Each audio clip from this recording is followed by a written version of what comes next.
What would you say was the estimated value of this project if you had to lump everything together that you guys are involved with right now at build out? 30 million. Thinking about 30 that's significant. Mm-hmm. That's huge. Welcome to the Southside Show, your local news and information source for Atlanta's South Side.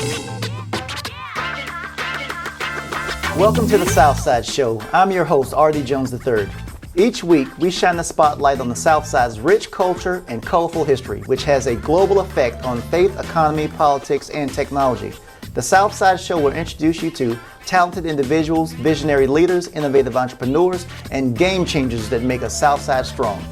Our first guest today, the Reverend Jeanette M. Dickens, who is an ordained elder in the United Methodist Church. She's currently serving as the senior pastor at College Park United Methodist Church in College Park, Georgia. She has extensive background and experience in leadership in real estate, development, and construction management. She's featured on the cover of the Church Executive magazine. She speaks nationally, and she's the past CEO of a medical group where she served as the majority stockholder of a full-service executive suites company, housing services for Fortune 500 companies. And then our second guest is Cherie Ong. She was born in Malaysia and immigrated to Australia at the age of 15, and she's been a resident of the U.S. for the past 10 years in Atlanta, Georgia. She's a real estate developer and a business consultant for 22 years, and she has been doing strategy management and consulting. She's the co-founder of Good Places, a firm that develops properties with the mission of that provides community impact. And she's also previously managed a $40 million private real estate foreign investment firm. I'd like to introduce and welcome Jeanette and Cherie to the Southside Show. How are you guys doing? I'm doing good. Thank you. I tell you what, all the stuff that you guys do, my tongue just got twisted from all the things that you guys are doing. First, we have a pastor that has real estate development background and speaks all over the country. And then we have another president, CEO of a nonprofit organization that does great things within as far as development also. Welcome, guys. You guys are rock stars. First, I would like to, Jeanette, could you tell me about yourself and how did you end up as a pastor, number one, and then also how did you become a pastor and a person that's in real estate development? Well, I'd always worked in the church forever, always had a call on my life, and I was in the corporate world, and finally I'd been thinking about going to seminary for years and thought, God, I'm trying to do everything, as in the secular world, and God just put that call on my life, so I went to Emory and got my MDiv, and I left the corporate job, I left stock options, I left everything that they gave me, and just felt this call that I had to give fully, to the church. And so, because I did have that previous background, this project that we're doing down here is a pilot for the North Georgia Conference. I actually was not, I had just left a church in Athens, and they called and asked me if I would come do this so that we might take this model, not only locally in the North Georgia Conference that has 850 churches, but as well, it might be a national model. And the conference, tell me, what does the conference cover? You said it's 850 units. Churches. Yeah, and they have about 1,300 pastors, and we have a bishop that is assigned to the North Georgia Conference. It's the largest conference in United Methodism. Okay. And we, of course, are around the world, and so this project was incredibly imperative for us to be able to show what we could do with property, because as we know, church attendance has declined. There's a lot of things that have gone on, and especially during the pandemic, and we wanted a way to partner with communities. Okay. We weren't interested in just bringing a church back up and trying to get people to come in the doors. We had to look at new ways to do church and to be able to reach people for Christ. And so this pilot was about community engagement and being involved in the community and bringing what the community went, versus a normal development that would come in and say, okay, I'm going to give you this is what you want, I'm going to push it on you. Okay. So that's how we've decided to do this project. Cool. Well, Cherie, tell me a little bit about your background and how did you end up in this place? Not this place here physically, but this place and this project on the South Side. I guess I've also worked in corporate. Growing up, though, my family's always been super involved in church. So my parents started a church in Australia. It's now the largest immigrant church, which now my brother runs. And so it's always been, part of our family. I left corporate actually in my 20s. Decided to do seminary in Chicago, and so that's where I met my husband. And then basically he moved back with me to Australia, and then I wanted to do something that intersected between kind of like finance, business, and my faith values, you know, so and really church. And so I kind of did a lot of different things, everything from community development, grassroots, to ministry, to social entrepreneurship, to working at World Vision Australia, so basically tried to figure out how to combine those two. And then we decided to move back to the US. My husband's from Rome, Georgia, so we literally just packed up and moved 10 years ago, really for the family. At which point then I started to get introduced to Atlanta through this real estate investment fund. And so one of our friends was starting a foreign investment fund from Hong Kong, and I was like, okay, this is a great way to understand Atlanta. And it was kind of baptism by fire. So so 5 years, I mean, that's a long story, but like basically, I left that company after like 5 years ago because I really cared so much more about the community development. And I saw the potential for using places like churches and other, nonprofit spaces to really elevate the community, as opposed to, kind of gentrify them for the sake of gentrification. Gotcha. So tell me, how did you two meet? The church knew they needed a partner that actually knew about development and what to do, and so they invited Good Places in, and they did a presentation, and then I was sent there, and then Cherie and I have just sort of been joined at the hip ever since, because our values are so similarly aligned. Our faith values, our family values, and then just how we approach the development in general.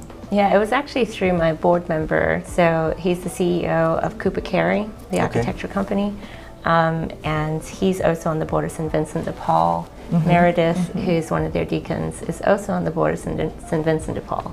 And so that's kind of how they got introduced. And my board member was like, you need more than an architecture company. Right. Okay, all right. Well, for our Southside guest, this project is in downtown College Park, right beside the MARTA station. You have your church is there, been there for 175 years.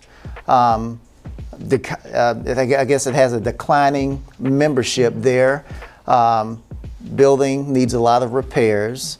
You have a lot of additional real estate around the church also that's underutilized. Tell me about the project, the major components of this project for our guest. Well, once we started to sell, we had appraisals, and everybody wanted the MARTA lot, obviously, because it fits in with MARTA's TOD, City of College Park, everyone, all kinds of developers wanted it. But again, we wanted partners that would align with the mission and the values, and so the goal was to sell off the parts that we weren't using, and then to bring in something after we did the community engagement that the community wanted. And at the same time, we would take part of those proceeds and bring the church up, so that then we could house, different tenants that again are strategically aligned with mission and values with the church. And so we sold off a couple of houses first. In College Park, one right on the property, and that gave us seed money to start bringing the church up, because the church had hundreds of thousands of dollars worth. They just didn't have the money, and it's had a lot of deferred maintenance.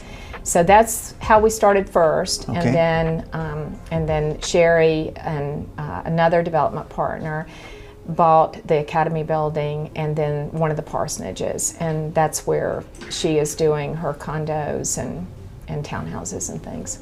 Okay, all right. So we have, the church is being renovated, and there's going to be various types of programs. Right. And then there's a vacant parking lot between the MARTA station and your church, where you're going to do, it's multifamily? Four-story affordable stories. housing building by 60 units. Okay. Yeah, 60 units, and then they can move. Is this mixed income? It's it's 28 to 55,000 for a family of 4, and Okay. it's through DCA, and so the tax credits and stuff will be used for that building, and then. As you well know, Artie, then the city wanted to be able to have other pieces of that master development that would all coordinate and work well for the city. So then you can move across, and Cherie's kept their condos at a very low rate, so people can go from renting to purchasing, and then they'll be able to go to the third building. Plus we have work training programs in the church and various other things that will complement what we're doing. Yeah, I think this is a great story. In my line of business, in economic development and redevelopment, lots of times you find historic buildings, and usually they're torn down, Right. and then maybe they'll build something new. Or they will just leave the building like it is, and it will just run into ruin and eventually fall in. So you guys are taking a building and you're redeveloping it for the future and not necessarily for the past. That's a fantastic story, and I wish that it would be, your project could be emulated to cities across the nation. It's great where you have a religious organization, a nonprofit organization, and you guys are also working with the city of College Park, Right. and a for-profit developer, and tying all those components together. So tell me about the citizen engagement. How did you figure out what should go where and what would work?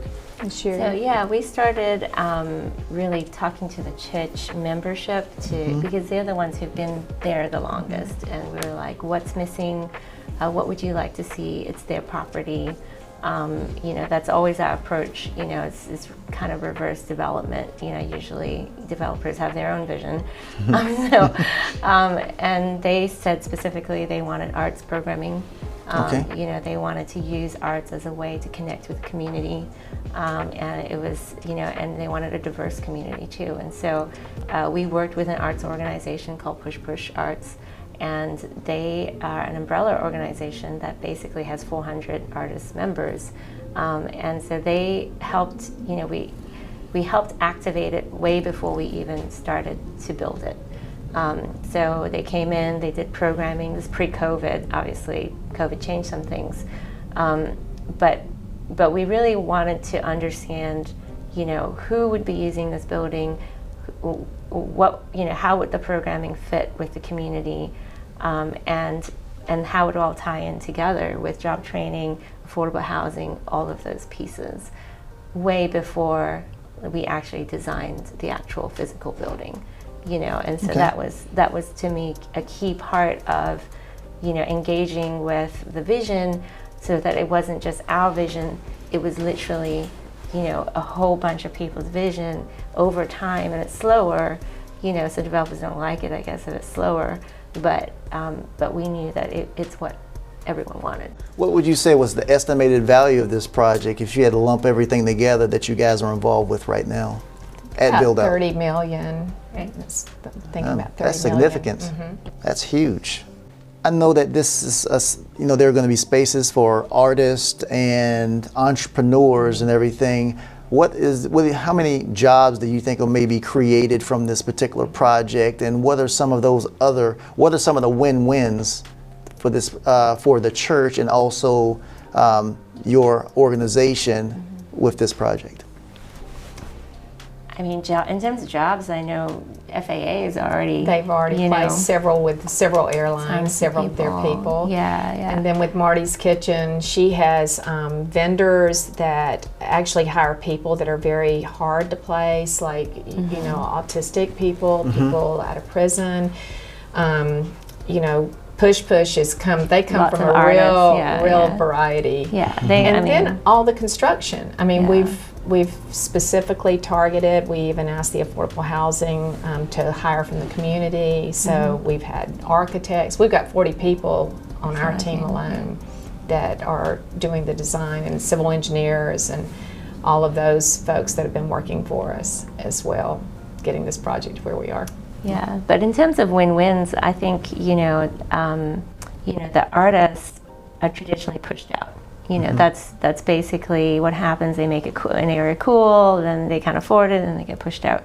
And so this project really is a win for the artists because it gives them an opportunity to really own and then not get pushed out and really benefit from all of the amazing social capital that they're generating for the community. Right. And so that's a win for them. It's a win for the church because we really feel that this will help to revitalize, bring life back to the church itself, an opportunity to reconnect again with the younger generation, the next generation, and then it's a win for the whole city and development because it's something that is needed in the city, something that allows people to get to the next level without it feeling like it was just, put on them.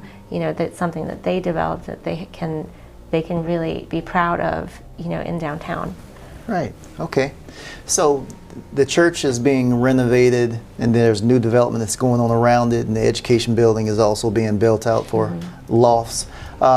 So will the church continue to operate as a church with a chapel on Sundays? Absolutely. Okay. Absolutely, in Bible studies, and then we're thinking through the arts class and through the training programs and the catering that we get to reach people that we might not otherwise be able to meet and have in the church. So they're running, they run plays on Friday night, Push does, and we've had people from the community. We've had people actually from the city have come for those plays.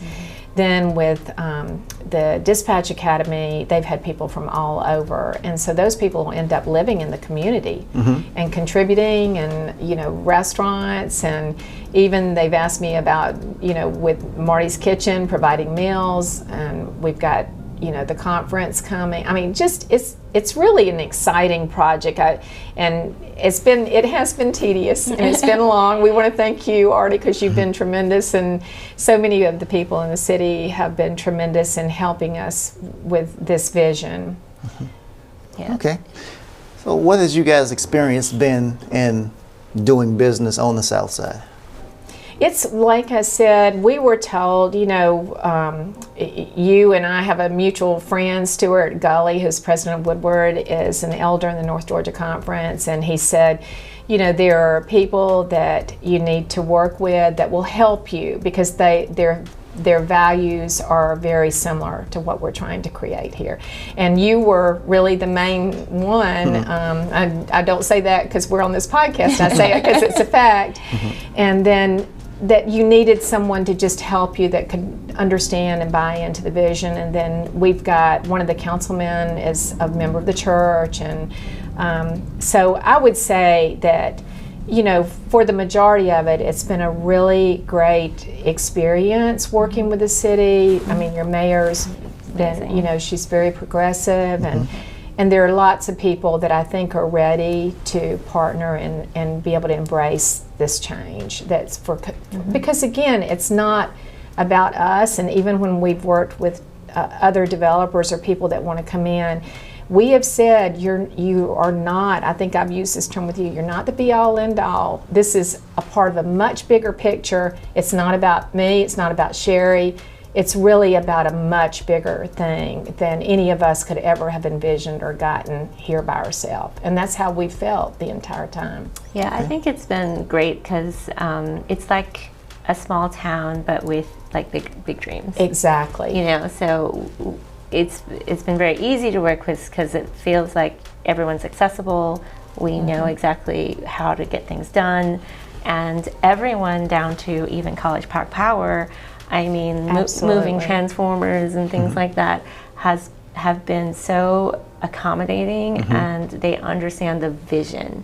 So that's, it's not just about ticking their boxes they really understand and care about what we're doing.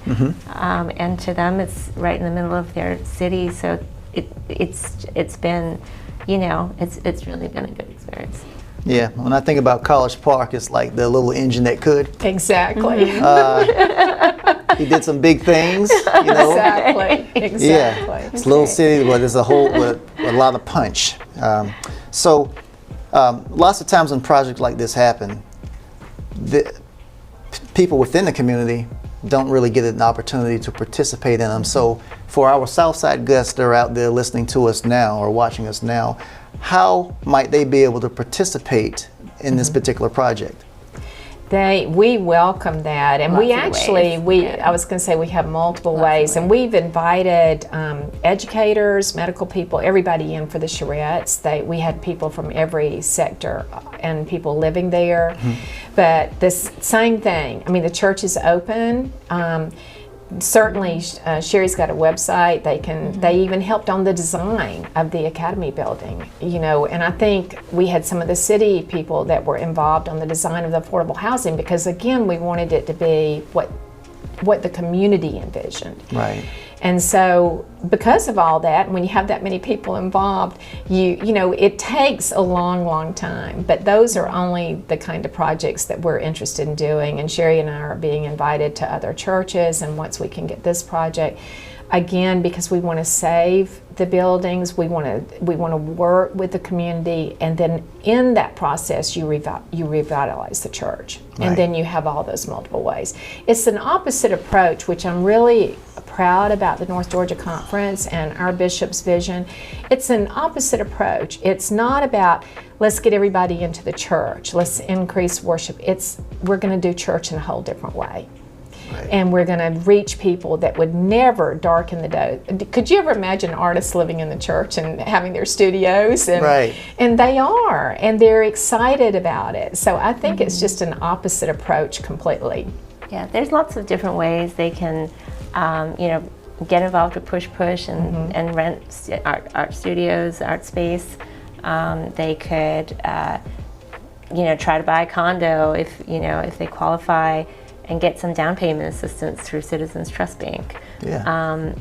They could get involved with FAA and try and get a job at Delta, the consular service. We're going to have lots more opportunities once the actual all these buildings up and running. We hope to have a cafe, kind of on the corner underneath the condos, and just really, this whole project is going to be shaped by the community. So the more people participate, they can create their own opportunities to come and get involved. Yeah, I think it's great that the component that you mentioned. Lots of times people will develop housing, but okay, you go out there and find the money. Exactly. But you guys have wraparound services, which is actually the down payment assistance, and it's great that you have a partnership with Citizens Bank. It's lots of times if people can't overcome those obstacles with down payment assistance, closing costs, then they continue to rent. Right. And home ownership is a way for us to build wealth. That's where most people have their wealth. Well, great. Well, so how can our Southside guests find out more information about this particular project? So we have a website. It is ioncollegepark.community. So if you go to that website, it has a lot of information about the condos and the progress of the condominiums. Encourage you to go there. Otherwise, just come speak to us. We're on the ground. We're pretty much there every other day. Jeanette's at the church. All the time. All our contractors are there.